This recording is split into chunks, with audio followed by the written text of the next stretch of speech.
नमस्कार। आज या पूर्व मु प्रसिद्ध तंत्र साधक बामाखेपा विषय दी थर कही सारी। आज से बामाखेपा संपर्क रे बामाखेपा संपर्क में मुझे सकाशे कहूँ। बामाखेपा थिले स्वामी निगमानंद सरस्वती गुरु। से तारापीठ रे थांती, श्मशान रे रहती। तंत्र साधना रे आज पर्यंत भारत वर्ष रे बामाखेपा हेले पिता समूह। मुझे बामाखेपा को जीवन में देखी ता भी कहूनी, किंतु मोर जो यही साधक मान विषय जानिबार जो स्वाभाविक दुर्बलता मो यौवन कालू मु अनेक साधकों कथा जेते चेष्टा करे ताको जीवन संग्रह करने ताको पढ़ापी जानापी यही सकाशे मु एभली एक मनीष मु केवल से पढ़ी कि संतुष्ट हुए नहीं। मु चेष्टा करे जदि आम भारत वर्ष रे एभली सब साधक माने थिले मु ताको स्तर को न जाई पारले मध्य काई चेष्टा करिबिनी सामान्य किछि साधना शिखिया पई एवं ईश्वर को दर्शन न पाया यही आग्रह यही तृष्णा मते यही साधक मान पाखक जो माने जीवित था केतले कौन हिमालयन योगी पाखक मु टाणी हुई चली जाए। सेतबेले मु मोर चाकरी परिवार संसार कथा भावे नहीं। सही सकाशे हुए तो मो जीवन में 5 जन हिमालयन योगी संस्पर्श आसबार सुजोग ईश्वर मते देइचंती।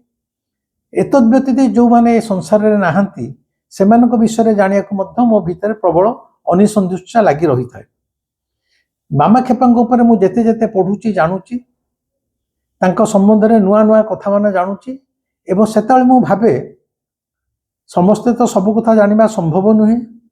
तेल लुण संसार रे माँ माने मध्य गुड़ाए बही किनिकी पढ़िया संभव नुहे कि सबकि समस्ते जानी पारिबे नहीं। खाली माँ माने कहीं आमर वर्तमान समय अनेक साधु सन्थ माने मध्य तांको पूर्व सूरी मान कथा जानी नाहंती। तेणु मु भावे मु जदि किछि जानुची बा पढ़िकी संग्रह करि पारिछि ताकू समस्तଙ୍କ भितर प्रसाद भली बांटी देबी, समस्ते ताहार आनंद नेबे। आज सेही भली सिद्ध साधक बामाखेपांकर केतोटी घटना। गोटे दिनर कथा, बामाखेपा बसिथांती तारापीठर महाश्मशान रे शिष्य मान संगे आलोचना चली थाए, कथबार्ता चली थाए। ठीक एति बेलू हठात बामाखेपा कहले ए शला गुड़ा अति बाजे लोक, बाजे मतलब नहीं कि ठीक आसी। शिष्य मान बुझीपारे। बामाखेपा तो आम सहित कथबार्ता करते, हठात कहीं कहले ये शाले बाजे लोक, शले बाजे लोक आउ विभिन्न खराब मतलब नहीं कि ठीक एति बेलू देखागला। ठीक से ही महाश्मशान ठी पहुँचले 2 जन युवक, हाथ में विदेशी मद बोतल एवं गोटे हांडी रे मिठा संदेश, बेंगोली संदेश मिठा आउ सांगे किसी वाद्य यंत्र धरी थांती। से पचारियारू अरे बाबू मान तुम कहीं आसीच? से 2 जन युवक कहले आम हूँ कलिकतार, आम सिद्ध साधक बामाखेपा कथा शुणीचु जानीचु, तांको आज देखा करने को आसीचु एवं कलिकता संदेश आनीचु, तांको संदेश दबु एवं आम शुणीचु से गंजेई टाणती, किसी भल विदेशी मद भी आनीचु तांको पाई। या कहले से 2 जन युवक। कि हठात देखागला बामाखेपा क्रोधरे फाटी पड़े, श्मशान भितर को दौड़ी गले। गोटे जलंता काठ जुई भितर आणिकी से 2टाक युवक को बाढ़ापी गुडेले। एक रे से जलंता काठरे से जो हांडी जो संदेशर हांडीटा आसीला ताकू भांगीदेले, विदेशी मद बोतलटा को भांगीदेले एवं ये 2 युवक को बाढ़ापी गुडेले। 2 युवक जाक प्राण विकल दौड़ी पलैले। शिष्य मैंने किसी बुझीपार ना, बाबा एमती कहीं आपन कले? से मैंने तो आपको देखा करने बसी। बामाखेपा कहते अरे नाई नाई तुम्हें मैंने जान ए 2 जन जाक टोका गोटे लटरी टिकट किनिचती, ता ना हूँ डर्बी स्वीप। डर्बी स्वीप बोली से समय गोटे इंग्राजी कंपानी लटरी टिकट किनिचंती तांकर उद्देश्य आमे जदि मते आनिकी माने बाबा खेपा आनिकी विदेशी मद बोतल देकी संतुष्ट करदेवे एवं कलिकतार संदेश कही संदेश करदेवे एवं बाबा जदि टिके आशीर्वाद करदेवे ताले तांकर से लटरी टिकटा केते कोटी टंकार उठिଯିବ एई मंद उद्देश्य नहीं कि सेमाने आसीथिले से दुई जन युवक जो दौड़ी पड़ुथिले बाबा खेपाकर शिष्य मैंने धरले कहले बाबा जहाँ कहते कौन सत्य दुई जन युवक या स्वीकार कले कहले हाँ आमर आमे डर्बी स्वीप लटरी टिकट किनिचु भाविलु बाबा जदि आमको आशीर्वाद करेंगे आम से लटरी टिकट उठिଯିବ बाबा को केवल संतुष्ट करने ये विदेशी मद एवं हांडीर संदेश आमे आनिथिलु यही गोटे घटना किंतु प्रश्न उठे से युवक जनक दुई जन जक डर्बी स्वीप टिकेट किनिचंती बाबा जानिले केमिति एवं यही उद्देश्य बाबा पाखु आसचंती बाबा जानिले केमिति एटा हला प्रथम प्रश्न अछि यार उत्तर आमे पर दबा द्वितीय घटना आ गोटे दिनर घटना जने जमीदार से दिन आसी थांती तारापीठ को जमीदार लोक तारापीठ को आसचंती माँ तारांकर पूजा करिवे जमीदार साहेबों पई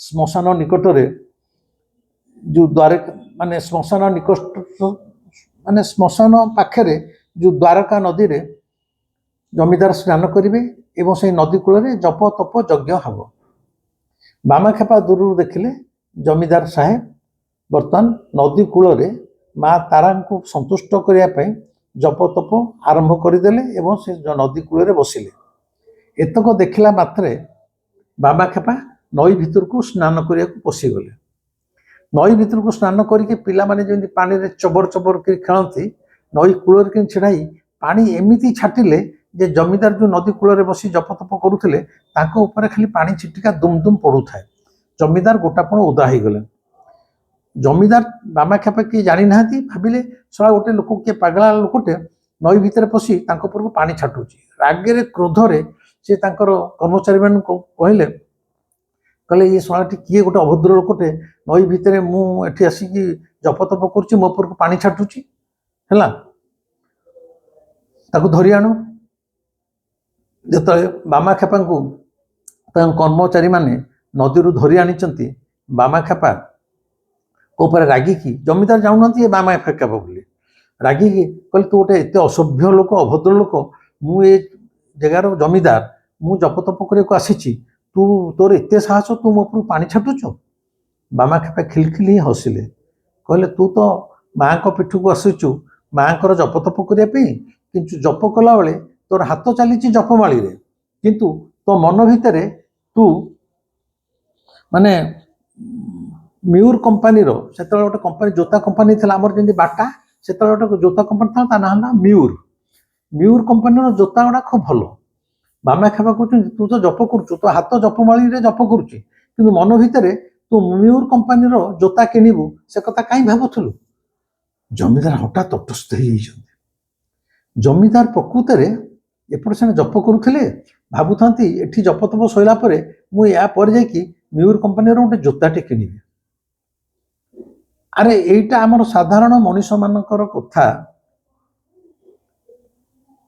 खाली आम मान कथा नुह से श्रेणी से इस्कन सन्यासी हूँ जेको साधु सन्त हूँ जो मैंने अहरह जप कर ढोंगी देखा जे से एत परम धार्मिक खाली जप कर डाण हाथ जपमाला जपुवे एने पार्टी कहूब अरे परिवार दाम केते से बारियाड़े गाई पशिगला क्षीर दुहाई कि ना ये जपर अर्थ कौन आजिकल जप करने गोटे औपचारिकता हो गला देखे मु बड़ बड़ धार्मिक लोक जप कला बेले तुम मन हृदय से जप जो मंत्र उपर जप करुच तन्मयतार सहित तादेह जब बुड़ी जाई न ताहले ये जपर मूल्य माने कड़ाकर मूल्य नहीं तेणु यहीटा जमी साधारण होई थाए मन गोटाटे दौड़ुव हाथ किणु एने जपमाला जप करुव यही जो जमीदार प्रकृत में से नर्मदा नदी कूल जप कला बेले तारा को जप करुँच कि मन तक जाऊँ मु म्यूर जोता किणवी ବାମାକ୍ଷେପାଙ୍କଠୁ ଏତକ ଶୁଣିଲା ପରେ ଜମିଦାର ଆଶ୍ଚର୍ଯ୍ୟ ହେଇଗଲେ, କହିଲେ ଏ ଲୋକଟା ତ ପାଗଳା ଲୋକଟେ, ଆ ଚେହେରାରୁ ଜଣାପଡୁଛି ଏ ନଈ ଭିତରେ ପଡି ପାଣି ମୋ ଉପରକୁ ଫୋପାଡୁଥିଲା, ଇଏ କେମିତି ଜାଣିଲା ମୋ ମନ ଭିତରର କଥା। ବାମାକ୍ଷେପା ଏତକ କହିଦେଇକି ସେଠୁ ଚାଲି ଯାଇଛନ୍ତି। ଜମିଦାର ପଚାରୁଛନ୍ତି ଏ ଲୋକଟା କିଏ, ଯେ ମୋ ମନ କଥାକୁ ପଢିକି କହିଦେଇ ପାରିଲା। ଜମିଦାରଙ୍କର ପାଖରେ ଥିବା ଅନ୍ୟ ଲୋକମାନେ କହିଛନ୍ତି ଇଏ ହେଲେ ତାରାପୀଠର ପ୍ରସିଦ୍ଧ ତନ୍ତ୍ର ସାଧକ ବାମାକ୍ଷେପା। ଜମିଦାରଙ୍କର ଚୈତନ୍ୟ ଉଦୟ ହେଇଛି। ସେ ବାମାକ୍ଷେପାଙ୍କ ନାଁ ଶୁଣିଥିଲେ, କିନ୍ତୁ ସାଷ୍ଟାଙ୍ଗରେ ପ୍ରତ୍ୟକ୍ଷରେ ବାମାକ୍ଷେପାଙ୍କୁ ସେ ଦେଖିଲେ ଅଥଚ ଚିହ୍ନି ପାରିଲେ ନାହିଁ। ତାଙ୍କ ପାଦ ସ୍ପର୍ଶ କରିପାରିଲେନି, ତାଙ୍କର ଧୂଳି ଟିକେ ନେଇକି ମଥାରେ ବୋଳି ପାରିଲେ ନାହିଁ। ସେ ସାଙ୍ଗେ ସାଙ୍ଗେ ତାଙ୍କ କର୍ମଚାରୀମାନଙ୍କୁ କହିଲେ ବାମାକ୍ଷେପା ବାବା କୁଆଡ଼େ ଗଲେ, ତାଙ୍କୁ ଖୋଜ, ମୁଁ କ୍ଷମା ମାଗିବି, ତାଙ୍କର ପାଦ ସ୍ପର୍ଶ କରିବି। ବାମାକ୍ଷେପା ଆଉ କ'ଣ ଥାନ୍ତି? ଯେତେ ଖୋଜାଖୋଜି କଲା ପରେ ମଧ୍ୟ ବାମାକ୍ଷେପା ଆଉ ସେଠାରେ ମିଳିଲେ ନାହିଁ। କଲିକତାରେ ଜମିଦାରଙ୍କ କାମ ଥିଲା, ଜମିଦାର କଲିକତାକୁ ଫେରି ଆସିଛନ୍ତି। ହେଲା ଦ୍ୱିତୀୟ ଘଟଣା, ଯେ ବାବା କେମିତି ତାଙ୍କ ମନ ଭିତରେ କ'ଣ ଚାଲିଥିଲା, ଯେମିତି ଦୁଇ ଯୁବକଙ୍କ କଥା ଡର୍ବି ସୁଇଫ୍ଟ ଟିକେଟ କିଣିକି ଆସିଥିଲେ ବାବାଙ୍କଠୁ ଆଶୀର୍ବାଦ ନେବା ପାଇଁ, ଜାଣିପାରିଲେ ସେମିତି ଏ ଜମିଦାର ମନ ଭିତରେ କୋଉ କମ୍ପାନୀର ଜୋତା କିଣିବେ ବୋଲି ଭାବୁଥିଲେ ଜପ କଲା ବେଳେ ବାବା ଜାଣିଲେ କେମିତି। ତୃତୀୟ ଘଟଣା, ଆଉ ଗୋଟେ ଦିନକର କଥା, ସେତେବେଳେ ଖେପାଙ୍କର ଖ୍ୟାତି ଚାରିଆଡ଼େ ଖେଳିଗଲାଣି। ବାମାକ୍ଷେପା ଜଣେ ଯେ ବାକ୍ସିଦ୍ଧ ମହାପୁରୁଷ ସମସ୍ତେ ଜାଣିଗଲେଣି ଏବଂ ଲୋକଙ୍କର ବିଶ୍ୱାସ ବାମାକ୍ଷେପା ଯଦି କୌଣସି ଏକ କାର୍ଯ୍ୟରେ ତାଙ୍କର ସ୍ୱୀକୃତି ଦେଇଦେବେ ତାହେଲେ ସେ କାର୍ଯ୍ୟଟା ଅବିଳମ୍ବେ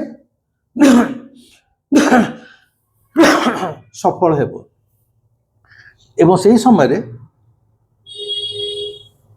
ଯଦି କିଏ ରୋଗ ବୈରାଗ୍ୟରେ ପଡ଼ିଛି, ବାମାକ୍ଷେପା ଯଦି କହିଦିଅନ୍ତି ବାଉଳାରେ ଯେ ତୁ ଭଲ ହେଇଯିବୁ, ତାହେଲେ ସେ ମଧ୍ୟ ସାଙ୍ଗେ ସାଙ୍ଗେ ଭଲ ହେଇଯିବ। ସେ ସମୟରେ ସ୍ଥାନୀୟ ଜମିଦାର ଯିଏ ଥିଲେ ତାଙ୍କ ନାଁ ଥିଲା ପୂର୍ଣ୍ଣଚନ୍ଦ୍ର ସରକାର। ସ୍ଥାନୀୟ ଜମିଦାରଙ୍କର ନାଁ ଥିଲା ପୂର୍ଣ୍ଣଚନ୍ଦ୍ର ସରକାର। ପୂର୍ଣ୍ଣଚନ୍ଦ୍ର ସରକାର ଦୁରାରୋଗ୍ୟ ବ୍ୟାଧିରେ ପୀଡ଼ିତ ଥାନ୍ତି। ମାରାତ୍ମକ ବ୍ୟାଧି, ଯେତେ ପ୍ରକାର ଚିକିତ୍ସା ହେଲାଣି କୌଣସିଥିରେ ତାଙ୍କର ଭଲ ହେଇଯିବାର ସାମାନ୍ୟ ସୂଚନା ମିଳୁନଥାଏ। କେବଳ ନିଜର ମୃତ୍ୟୁକୁ ଅପେକ୍ଷା କରିଥାନ୍ତି ପୂର୍ଣ୍ଣଚନ୍ଦ୍ର ସରକାର। ସେ ସମୟରେ ତାରାପୀଠର ଯେ ପୂଜକ ଥିଲେ, ମାଙ୍କୁ ଯେ ପୂଜା କରନ୍ତି, ତାଙ୍କ ନାଁ ଥିଲା ନଗେନ ପଣ୍ଡା। ତାରାପୀଠର ପୂଜକଙ୍କ ନାଁ ନଗେନ ପଣ୍ଡା ଏବଂ ନଗେନ ପଣ୍ଡାଙ୍କର ଅତ୍ୟନ୍ତ ସମ୍ପର୍କ, ଆତ୍ମୀୟତାର ସମ୍ପର୍କ ଥାଏ ଜମିଦାର ପୂର୍ଣ୍ଣଚନ୍ଦ୍ର ସରକାରଙ୍କ ସହିତ। ପୂଜକ ନଗେନ ପଣ୍ଡା ଭାବିଲେ ବାବାଙ୍କୁ ଯଦି ସନ୍ତୁଷ୍ଟ କରି ମୁଁ ପୂର୍ଣ୍ଣଚନ୍ଦ୍ର ସରକାରଙ୍କ ପାଖକୁ ନେଇଯିବି ଏବଂ ବାବା ଯଦି ସାମାନ୍ୟ ପୂର୍ଣ୍ଣଚନ୍ଦ୍ର ସରକାରଙ୍କୁ ଆଶୀର୍ବାଦ ଦେଇ ଖାଲି ପଦେ କହିଦେବେ ଯେ ତୁ ଭଲ ହେଇଯିବୁ, ପୂଜକ ନଗେନ ପଣ୍ଡାଙ୍କର ଦୃଢ଼ ବିଶ୍ୱାସ ବାବାଙ୍କ ପାଟିରୁ ଯଦି ଖାଲି ପଦେ ବାହାରିଯାଏ ତୁ ଭଲ ହେଇଯିବୁ, ତାହେଲେ ସେ ନିଶ୍ଚୟ ଭଲ ହେଇଯିବେ। ନଗେନ ପଣ୍ଡା ଆସିକି ବାବାଙ୍କୁ ରିକ୍ୱେଷ୍ଟ କରିଛନ୍ତି ଯେ ବାବା ଆପଣ ଟିକେ ଚାଲନ୍ତୁ, ଜମିଦାର ପୂର୍ଣ୍ଣଚନ୍ଦ୍ର ସରକାର ରୋଗ ବ୍ୟାଧିରେ ପଡ଼ିଛନ୍ତି, ଆପଣ ଖାଲି ତାଙ୍କୁ ଟିକେ କହିଦେବେ ତୁ ଭଲ ହେଇଯିବୁ, ତୁ ଚିନ୍ତା କିଛି କରନା, ମା ଅଛି। ଇଏ କହିଲେ ମୁଁ ସେ ଲୋକକୁ ଦେଖିନି, ଜାଣିନି, ମୁଁ କେମିତି କହିଦେବି। କିନ୍ତୁ ନଗେନ ପଣ୍ଡା ତ ହେଉଛନ୍ତି ତାରାପୀଠର ମା ତାରାଙ୍କର ପୂଜକ। ବାମାକ୍ଷେପା କହିଲେ ତାହେଲେ ମୋତେ କ'ଣ କରିବାକୁ ପଡ଼ିବ? ନା, ଆପଣଙ୍କୁ କିଛି କରିବାକୁ ପଡ଼ିବନି, ଆପଣ ରୋଗୀର ଶଯ୍ୟା ପାଖରେ ବସିବେ, ମୁଁ ବି ସେଠି ଥିବି, ଆପଣ ଖାଲି କହିଦେବେ, ବ୍ୟସ୍ତ ହେବାର କିଛି ନାହିଁ, ସବୁ କିଛି ଠିକ ହେଇଯିବ। ନା ହଉ ଚାଲେ। ବାମାକ୍ଷେପାଙ୍କୁ ନେଇକି ପୂଜକ ନଗେନ ପଣ୍ଡା ଯାଇ ପହଞ୍ଚନ୍ତି ପୂର୍ଣ୍ଣଚନ୍ଦ୍ର ସରକାରଙ୍କର ଶଯ୍ୟା ନିକଟରେ। ଶଯ୍ୟା ନିକଟରେ ପହଞ୍ଚିଲା ବେଳକୁ ରୋଗୀଙ୍କ ପାଖକୁ ନିଆଗଲା। ସମସ୍ତଙ୍କର ଆଶା ବାକ୍ସିଦ୍ଧ ପୁରୁଷ ବାମାକ୍ଷେପାଙ୍କର ଅଭୟ ବାଣୀରେ ପୂର୍ଣ୍ଣଚନ୍ଦ୍ର ସରକାର ନିଶ୍ଚୟ ଭଲ ହେଇଯିବେ। ଠିକ ଏତିକି ବେଳକୁ ନଗେନ ପଣ୍ଡା କହୁଛନ୍ତି ବାବା ଏଇ ହେଲେ ପୂର୍ଣ୍ଣଚନ୍ଦ୍ର ସରକାର। ଆପଣ ତାଙ୍କୁ ଟିକେ ଆଶୀର୍ବାଦ ଦେଇ ଦିଅନ୍ତୁ। ବାମାକ୍ଷେପା ହଠାତ୍ କହିଲେ ଏ ଶଳା ତ ଏବେ ମରିଯିବ। ମାନେ ବାମାକ୍ଷେପାଙ୍କୁ ନିଆଯାଇଛି କୁହାଇବାକୁ ଯେ କିଛି ଚିନ୍ତା କରନି, ତମେ ଭଲ ହେଇଯିବ। କିନ୍ତୁ ରୋଗୀ ପାଖରେ କିନ୍ତୁ ପହଞ୍ଚିକି ବାମାକ୍ଷେପା କହୁଛନ୍ତି ଏଇ ଭାଷାରେ, ଏ ଶଳା ତ ଏବେ ମରିଯିବ। କହି ବାମାକ୍ଷେପା ଅପେକ୍ଷା କଲେନି, ତାଙ୍କ ପାଲିକିରେ ବସି ଶ୍ମଶାନକୁ ଫେରିବାକୁ ବସିଛନ୍ତି। ଠିକ୍ ବାମାକ୍ଷେପା ସେ କୋଠରୀ ଭିତରୁ ବାହାରିଛନ୍ତି ଏବଂ ପୂର୍ଣ୍ଣଚନ୍ଦ୍ର ସରକାରଙ୍କ ମୃତ୍ୟୁ ହେଇଯାଇଛି।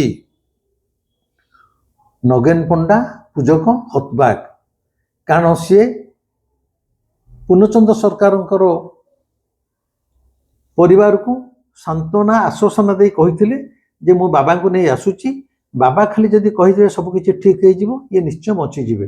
କିନ୍ତୁ ଏ ଅବିକଳ ତ ଓଲଟା ହେଲା, ବରଂ ବାମାକ୍ଷେପାଙ୍କୁ ନ ଆଣିଥିଲେ ହେଇଥାନ୍ତା। କିନ୍ତୁ ବାମାକ୍ଷେପା ତ ପାଟିରୁ ଯାହା ବାହାରିବ ତାହା ଘଟିଯିବ। ବାମାକ୍ଷେପା କହୁଛନ୍ତି ଏ ଶଳା ତ ଏବେ ମରିଯିବ, ତେଣୁ ଇଏ ମରିଗଲେ।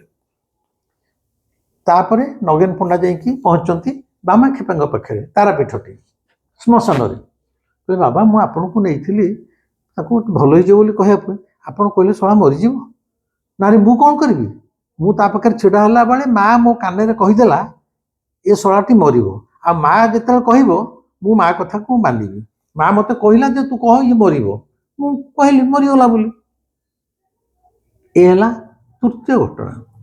ଆଉ ଗୋଟିଏ ଘଟଣା କହୁଛି ଆଜି ପାଇଁ। ସେଇଠାରେ ଆଉ ଗୋଟେ ଦିନର କଥା। ଦିନେ ଗୋଟେ ବିଧବା ଯୁବତୀ ତା ବାପାଙ୍କ ସାଙ୍ଗରେ ବାମାକ୍ଷେପାଙ୍କୁ ଦର୍ଶନ କରିବାକୁ ଆସିଥାଏ। ଯୁବତୀ ଅବସ୍ଥାରେ, ତରୁଣ ଅବସ୍ଥାରେ ତାର ସ୍ୱାମୀର ମୃତ୍ୟୁ ହେଇଛି। ଝିଅଟି ବହୁତ ଦୁଃଖରେ କାଳ ଅତିବାହିତ କରୁଛି। ତା ମନରେ ସାନ୍ତ୍ୱନା ଭରିଦେବା ପାଇଁ ତାର ବାପା ବିଧବା ଯୁବତୀଟିକୁ ଧରି, ବିଧବା ଝିଅଟିକୁ ଧରି ବାମାକ୍ଷେପାଙ୍କ ପାଖକୁ ଆସିଛି। ବାମାକ୍ଷେପାଙ୍କ ପାଦ ତଳେ ଯେତେବେଳେ ଯୁବତୀଟି ମୁଣ୍ଡିଆ ମାରିଛି, ହଠାତ୍ ବାମାକ୍ଷେପାଙ୍କ ପାଟିରୁ ବାହାରିଲା, ଆଲୋ ମା। ବାମାକ୍ଷେପା ଜାଣିଛି ବିଧବା କି ବାହା ହେଇଛି କି ନ ହେଇଛି। କହିଲେ ମା ତୁ ଐଶ୍ୱଲ୍ୟକ୍ଷଣୀ ଭବ ଏବଂ ପୁତ୍ର ସନ୍ତାନର ତୁ ଜନନୀ ହେବୁ। ଏଇ ଆଶୀର୍ବାଦ ଯେତେବେଳେ ଦେଇଛନ୍ତି, ସେତେବେଳେ ସେ ଝିଅର ବାପା ବାମାକ୍ଷେପାଙ୍କୁ କହୁଛନ୍ତି ବାବା ଆପଣ ଜାଣିନାହାନ୍ତି ମୋର ଏଇ ଝିଅଟି ବିଧବା ହେଇସାରିଛି, ବାଲ୍ୟ ବିଧବା ହେଇସାରିଛି।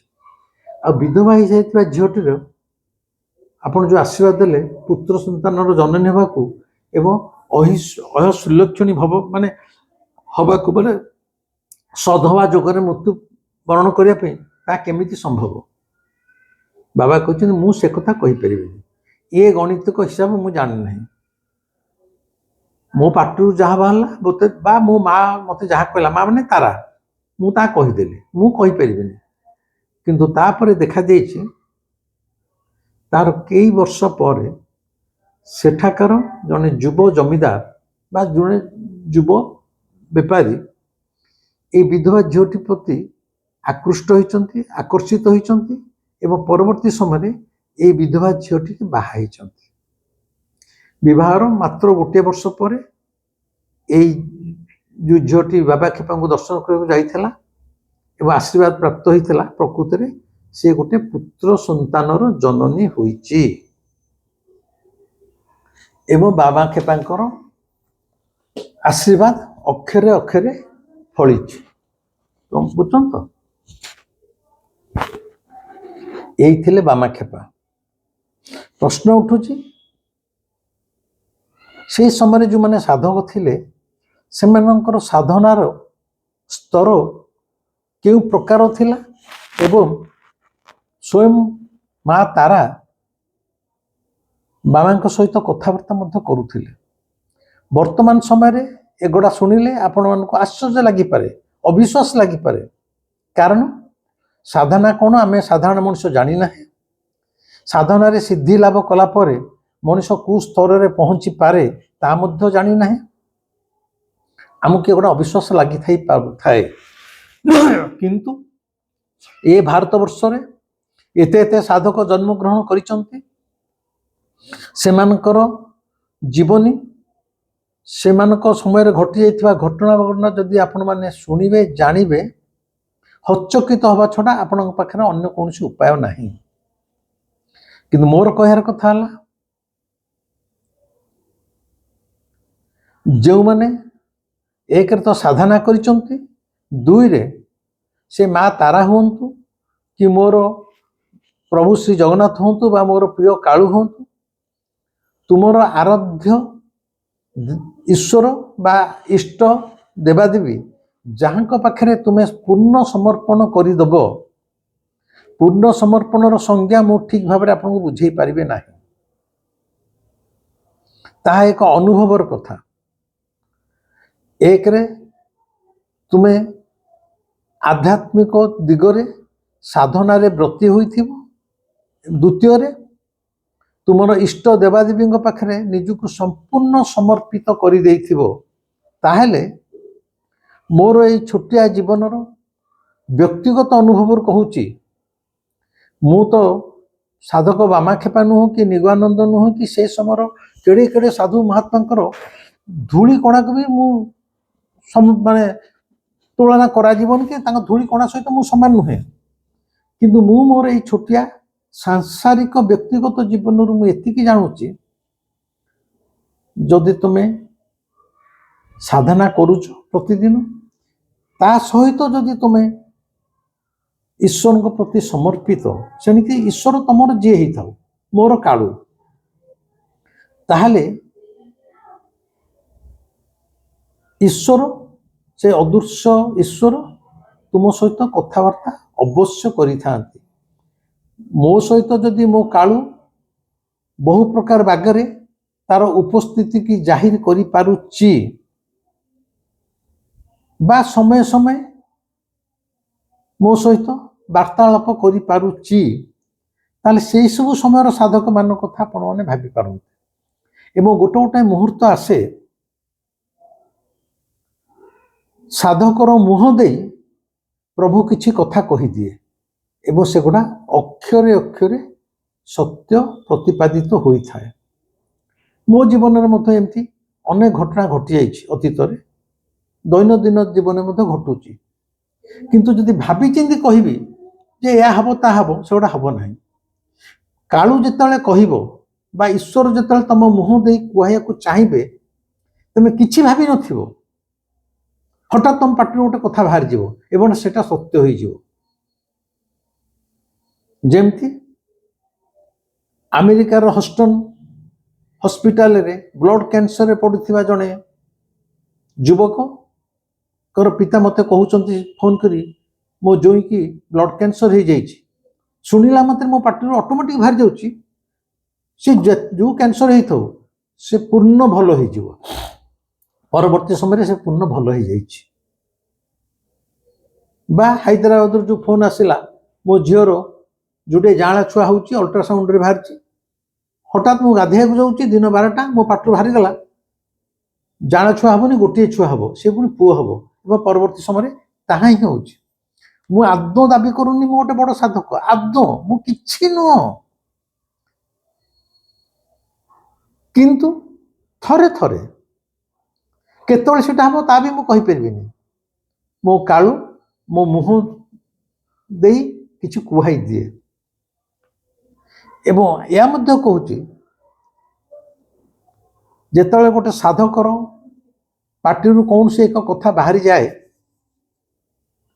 ताहा से साधकर कथा नुहे, ताहा थाए ईश्वरंकर वार्ता, साधक केवल जड़े माध्यम, साधक हो कि एक समर्पित हृदय हो, एमाने प्रत्येक रक्त मांस शरीर रे मनुष्य रूप रे थिले मध्य समय समय गोटे गोटे मुहूर्त रे से माने ईश्वर रे परिवर्तित हो जाती। In a particular moment a man with flesh and blood becomes God himself. There is absolutely no difference between God and this man with flesh and blood. This is sadhana. This is the mercy of Almighty God. तेणु भारतवर्ष रे एई भली अनेक साधकंकर सिद्ध सिद्धि प्राप्त जीवन को जानिले मनीष हतबाक हो जाए। मु एई जो मानकर कथा कहूची सेनिकी तंत्र साधिका नीति धुबुणी हो पत्र सौरुणी हो बा ज्ञान दे मालुणी हो बामाखेपा हूँ कि निगवानंद हूँ कि जोगानंद हूँ कि लाहिरी महाशय हूँ जे कि साधक कथा मु बारंबार आपन को कहूँ कहीं जानते मोर ज्ञान देखी हवाई नुह आपण मानक अनुप्राणित करने छोटिया जीवन रे यही संसार रही मध्य आम मानकर मन मध्य से साधना दिग आड़ को टिके अनुप्राणित हो घर द्वार संसार छाड़ी बण जंगल को जीवार किसी आवश्यकता ना बण जंगल को चलीगले तुम साधना कर जड़े बड़ सिद्ध पुरुष हो नुहे सबुठारु बड़ साधनार पीठ है यही संसार यही परिवार बण जंगल को चलीगले तो सेठी तुमको डिस्टर्ब कहीं नहांती से बाहुतरी कौन रहा तुमको कहीं डिस्टर्ब करने नहांती किंतु ये जो परिवार यज्ञ भितर आम पशिचे छुआ पिलार संसार तेल लुणर संसार अभाव अनाटनर संसार ज्वाला जंत्रणार संसार कामना बासनार संसार ताहारी भितर बुड़ी रही जदि आमे किछि क्षण पई साधना रे निजको निमग्न करि परिबा बा ईश्वरंक पई किछि समय देई परिबा ता ठारु बळी बड़ साधना आउ ए जीवन रे किछि नुहे मु तो एक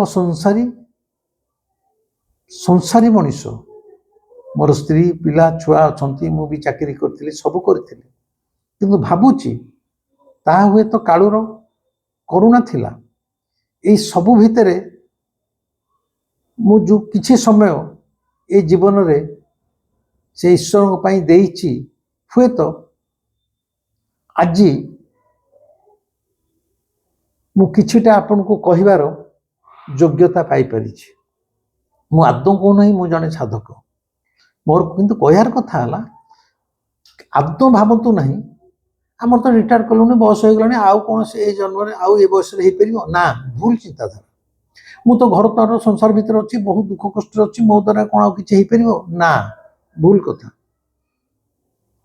यही छोटिया जीवन रे यही दहगंज घर ज्वाला जंत्रणा भितर रही मु भाई कहूची 24 घंटा रु मात्र 1 घंटा जेम 24 घंटा जाक आम आम स्त्री पिला छुआ दौचे जमी बाड़ी धन संपत्ति पाई दौचे प्रेमिका पाई दौचे नारी पाई जाऊचे मान सम्मान जश प्रतिष्ठा पाई दौचे क्षमता आरोहणर सर्वग्रासी ज्वाला भितर निजको ठेली दौचे ये सबू भितरे मात्र बंधु गोटे घंटा ईश्वर आमे दबा ईश्वर दबा माने से गोटे घंटा किछि नहले आखि मुझे चुपचाप सांसारिक कौन सी कथा न भावी केवल ईश्वर चिंतन करवा एवं जदि मन भितर से आग्रह रुहे किछि जानिया किछि शिक्षा ए जीवन में जने गुरु को खोजत गुरु को कौटी खोजे केमी खोजे से कथा मुझे कहीपर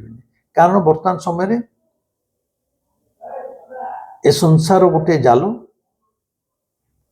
आ भितर पड़ी छटपट मनुष्य होउची गुरु ना रे अनेक भंड गुरु माने बाहरी किंतु आपण को खोजिकी बाहर करिया पड़ो जेकोसी जने सद्गुरु जने भल मनीष भल गुरु को संधान पाइले हुए तो सी आपण को ए मार्ग देखई दे पारिबे हुए तो किंतु आपण को भीतर से शोष रहिबा तो दरकार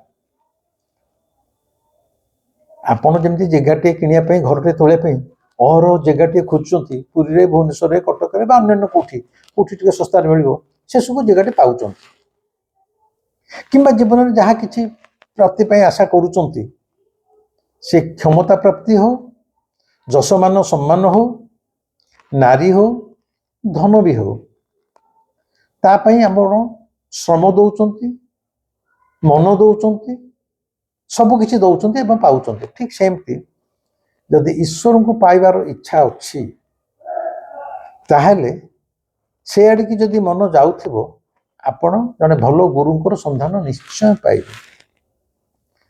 ତେଣୁ ମୁଁ ଏଇ ଯେଉଁ ସାଧକମାନଙ୍କ କଥା କହୁଛି କେବଳ ଏଇ ସକାଶେ ଆପଣଙ୍କ ଭିତରେ ଏ ଦିଗ ପ୍ରତି ଶୋଷ ତିଆରି ହଉ, ଆପଣ ଶୋଷରେ ଛଟପଟ ହୁଅନ୍ତୁ। ଯଦି ଆପଣଙ୍କ ଭିତରେ ଏ ଆଧ୍ୟାତ୍ମିକ ଜଗତ ପ୍ରତି ଶୋଷ ତିଆରି ହେଇଗଲା, ମୁଁ ଭାବୁଛି ଆପଣଙ୍କର ପାଖେ ପାଖେ ସେଇ ଅଦୃଶ୍ୟ ଈଶ୍ୱର। ଆଜି ଆଉ ବେଶୀ କିଛି କହୁନାହିଁ। ଏଇ ଥିଲା ସିଦ୍ଧ ସାଧକ ବାମାକ୍ଷେପାଙ୍କର କେତୋଟି ଅଲୌକିକ ଘଟଣା। ଆଶା କରୁଛି ଆପଣଙ୍କୁ ଭଲ ଲାଗିଥିବ।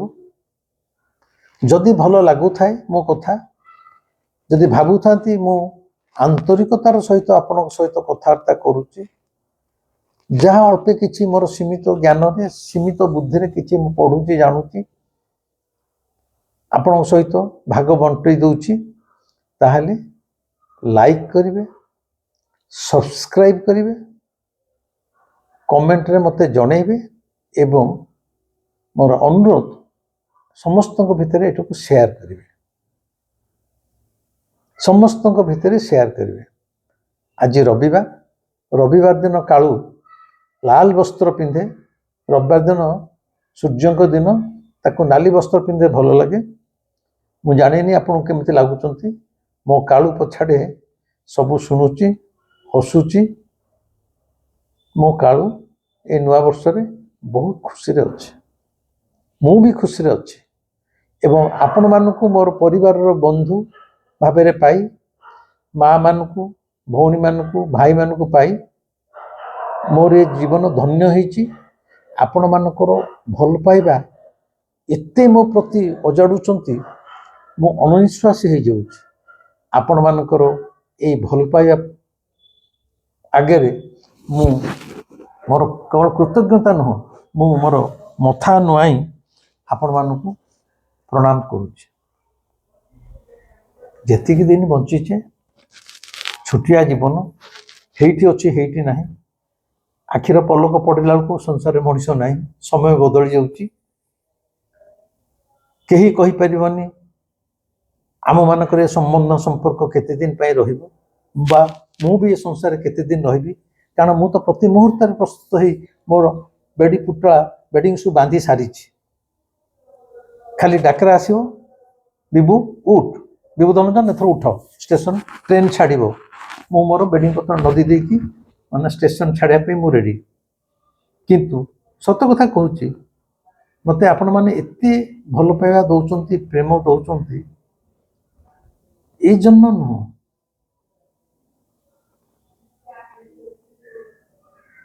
ମୁଁ ଯଦି ଆଉ 7ଟା ଜନ୍ମ ବି ଜନ୍ମ ନିଏ, ସତ କଥା କହୁଛି ଆପଣମାନଙ୍କ ଭଲ ପାଇବାର ଋଣ ମୁଁ ଏ ଜନ୍ମରେ ଆଦୌ ଶୁଝିପାରିବି। ମୁଁ ଛୋଟିଆ ମଣିଷଟେ, ଆପଣମାନଙ୍କର ଏ ଭଲ ପାଇବାକୁ ନେଇ ମୁଁ ବଞ୍ଚିଛି। ଏଥିରୁ ଆପଣମାନେ ମୋତେ ବଞ୍ଚିତ କରିବେନି।